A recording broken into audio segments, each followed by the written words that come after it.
We're at Comic-Con. We're talking with Michael Paraskevas, the composer to Agatha All Along. It's the Coven. Woohoo! We're so excited. Thanks for having me. It's my first time. It's your first time? Yeah. Oh my gosh. Well, I just want to say that, you know, the social media craze for Agatha All Along was real, and we were in it. And I love that you have been doing some great musical reels of the score. Like, you've really been exploding what you've done, and you've taken a lot of time with that.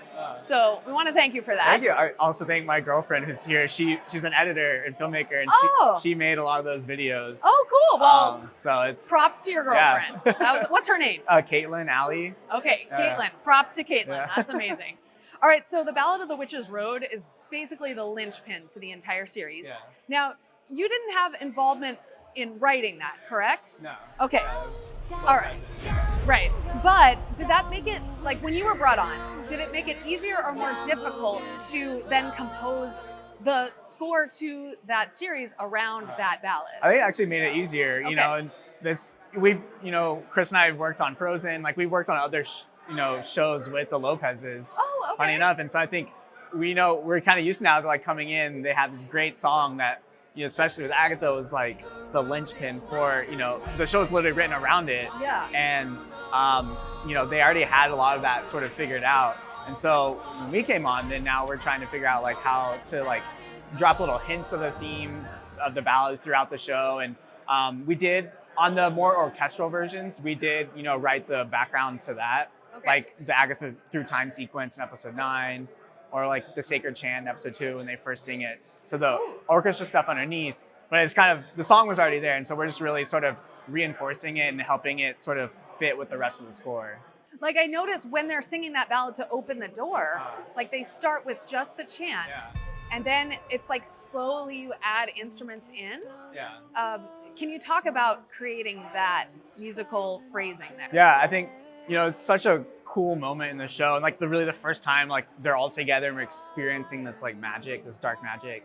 And so, we're starting, really highlighting the voices, and so we wanted the score to stay out of the way. And then, at the same time, the Salem Seven's coming in, and like, so now we're trying to build the dread. And so we're incorporating, sounds from their theme and trying to fit it like underneath the, the song, so that it feels this really big, grand and epic sort of, vibe to it. And then also that kind of sort of sets up the version later in episode 9, and where it's like the maximalist version of that. And I think it really starts with a small, it's the group of women just in the basement singing together. It starts with that bell. Yeah, literally, yeah. Did you have a special bell on stage, like in the recording? That was actually them. Like, I think I don't know if they actually recorded on set, but like that was the bell that's in the final thing. So that was. Did you get to touch the bell? I have never touched the bell or seen it, unfortunately. Maybe someday. Well, okay, so each witch has their own theme. And I want to know, like, are there themes derived from the ballad itself? And maybe can you talk about each theme? Yeah. So we, for the ballad, we actually, kind of kept it as its own thing, and we're very deliberate about when we referenced it. And it's usually like when they talked about the road, or, sort of alluding to their journey. And then the other themes, we have obviously one for Agatha. Yes. And funny enough, we had a different one for her in WandaVision. Okay. But in that show, she's like more of a just straight up villain, just evil, and so that sort of like embodied her in that context. But then for this show, we're getting into her character more, and so we want something that she's playful and funny, but then she's also still mean. But she's sad. And There's like an underlying sadness. Yeah. And so that's what we needed, something that could like really hit all those different facets. And especially, as we get to know her and understand her trauma with Nikki and her relationship with Rio. And I think that's, we found a theme that really could have all these different layers. And then Rio herself has her own theme that also. It's like got a lot of slides, like right, like that. And it's her theme, but it's also their love theme together. Oh, really? And I think that one was really fun to write because it's, like Rio's character, she's just so like eerie and sort of otherworldly. And she also has sadness and, brokenness to her. But then at the same time, she's literally deaf and unstoppable. And that has this like, just like really aggressive and like, ceaseless quality to it. And so I think it was fun, going from that small intimacy to this like really harsh and like, intimidating presence. Like, I remember the moments where it's really intimidating, but is there moments where it's more soft in the underscore? Yeah, I think probably the standout moments, episode 4 at the end, when they're out, the coven's at the fire, and then Agatha and Rio kind of step to the side and having this conversation, and they're kind of flirtatious, but also scorned lovers, and the music there, that's really the first time we really like play Rio's theme in its fullness, and I think it really talked about like the broken, instrument. It's the broken nature of their love, and it's actually me playing clarinet, but then it's been processed and combined with synths and other things to make it this sort of like organic but like alien sort of quality to it. And I think that's just really kind of helped like really serve her character.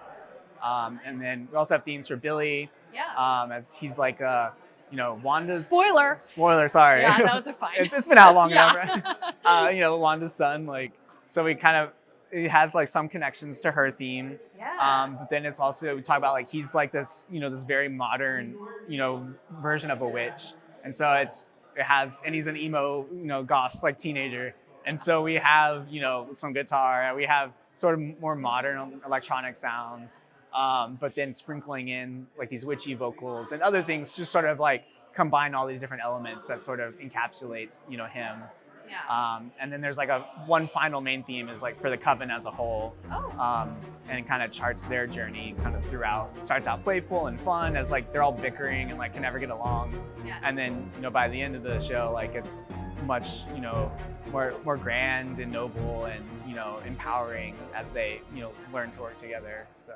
What about like Lilia as Patti LuPone? Did she have a particular so her episode, I think it's episode 6, right? 7, where she like goes all through time. Did you try to kind of create a score around that, like maybe play stuff backwards, or I don't know? Was there so we're like, we didn't have like a specific theme for her, but we had this palette of that kind of served as more as kind of like the time, the trials, and like this idea of fate. And so there's a lot of like mystical, these like, crystal bowls and these, the harmonies that we use there, a lot more like, mystical and otherworldly. And I think episode 7, we sprinkle that in like throughout the show, but then episode 7 is like the fullest embodiment of that. And it's also like, deals with the coven's like,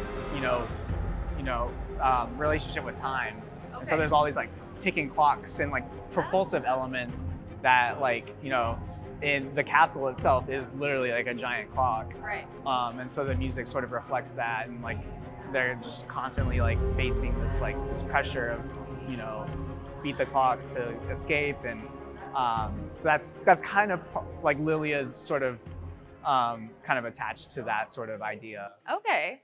Now I want to know, because you mentioned bowl, like the bowls, right? Crystal bowls. There's heavy breathing in the score. Who provided that heavy breathing? So we had, some of it's just like, sounds that we, found and gathered. Okay. And, especially like episode 9, Maiden Mother Crone, the opening cue. Okay. There's a lot of, vocals, but then we did record some vocals as well with a choir in LA, and also featured soloist Suzanne Waters. But she's more kind of on Billy's theme. She sings a beautiful version of that. And so it's a little mix of different things, but all kind of combined together into this magical potion. Nice. So. Were you inducted as part of the coven?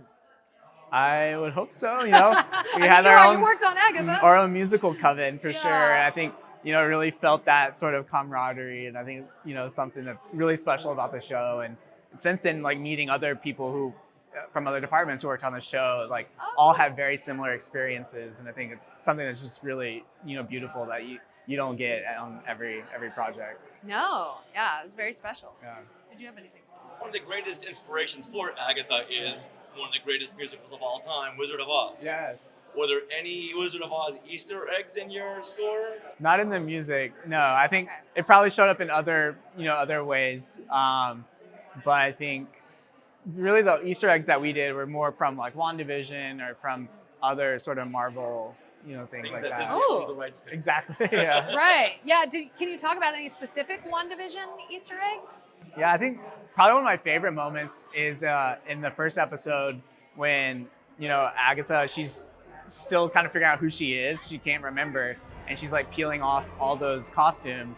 And so in that scene in the morgue, we're playing the bass line to the song Agatha All Along from WandaVision, Slowed Down.